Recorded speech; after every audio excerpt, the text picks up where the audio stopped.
আসসালামু আলাইকুম ওয়া রাহমাতুল্লাহি ওয়া বারাকাতুহু। প্রিয় ভাইরা আমার, বিশেষ একটা জরুরি মাসলা। আমরা যারা নামাজ পড়তেছি তারা এই আসসালামু আলাইকুম ওয়া রাহমাতুল্লাহ, এটার একটা বর্ডার আছে।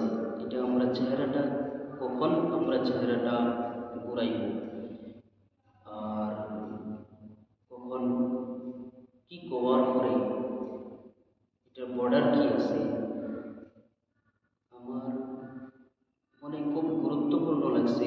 এলিগে আমি এটা আপনারা সবাইকে জানাইবার জন্য একটা মশালাটা খুব জরুরি হচ্ছে, এটা আপনাদের সম্মুখে রাখছি। যতটুকু পারেন আপনারা, হাদিসও রয়েছে বল্লিগু আন্নি ওয়ালাউ আয়া, তুমি একটা কথাও যদি জানো অপরকে জানাও।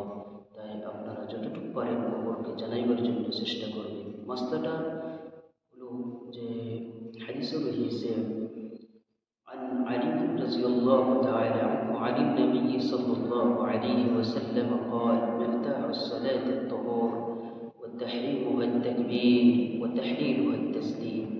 إنه وتحليلها التسليم নমাজটা وتحريمها التكبير, নমাজটা তো দুনিয়ার যত বাইরের কাম আছে এটা সব আপনার নমাজে আল্লাহু আকবার কওয়ার সঙ্গে সঙ্গে যা বাকি সব কাম আপনার জন্য হারাম হয়ে যাবে।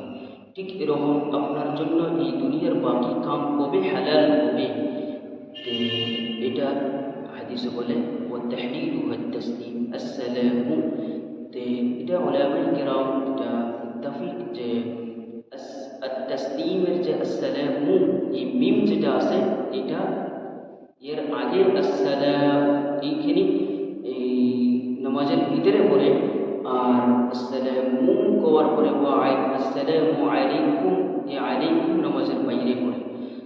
তবে আমরা এখন সালাম যে মুখটা ফিরাবো, আসসালামু কওয়ার আগে যদি আমরা চেহারাটা ঘুরাইয়া দিই, তে বোঝা গেল যে নামাজের ভিতরে থাকতে আপনি সূরা ফাতিহা পড়তে সময় যদি আলহামদুলিল্লাহি রাব্বিল আলামিন পড়তে সময় যদি কেউ মুখ বাইরে থেকে বা সাইডের দিকে ঘুরাইয়া দেয়, এটা ওয়াজিবের খিলাফ। তাই ভাই সবাইকে ইনশাআল্লাহ এই মাসলাটা জানাইয়ে দিবেন যে নামাজের মধ্যে সালামের যে যখন আমরা চেহারা ঘুরাইব তখন আসসালামু এইভাবে, আসসালামু আলাইকুম এইভাবে মিম খাওয়ার আগে যাতে আমরা চেহারা বাই দিকে না ডাইন দিকে না ঘুরাই। ইনশাআল্লাহ আল্লাহ পাক আমরা সবাইকে শুদ্ধভাবে মাসলাটা বুঝবার এবং তার প্রতি আমল করবার তৌফিক দেন। আমিন।